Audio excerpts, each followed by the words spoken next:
Så nu vi är här till räddningsbåt. På våra krutstock är det nästan detsamma som på andra krutstockskip. Räddningsbåt är på sjön Sal och det är fler räddningsbåt på det långa gången. Vet du hur många människor där kan vara i en räddningsbåt? Räddningsbåt är levat till 464 personer. Det du ser här. På avstånd ser räddningsbåtar små ut, men i verkligheten är det mycket stor. Många gånger blev räddningsbåtar brukt till att flytta människor till städer och krutstockskipet inte kan lägga till. Det brukas räddningsbåtar till att transportera folk fram och tillbaka till skipet.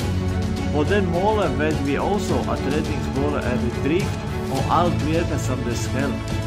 På ett krutstock blir du informerad om var du ska gå i oväntade situationer och finna din räddningsbåt. Därför är det bokstäver som visar dig vad din räddningsbåt är.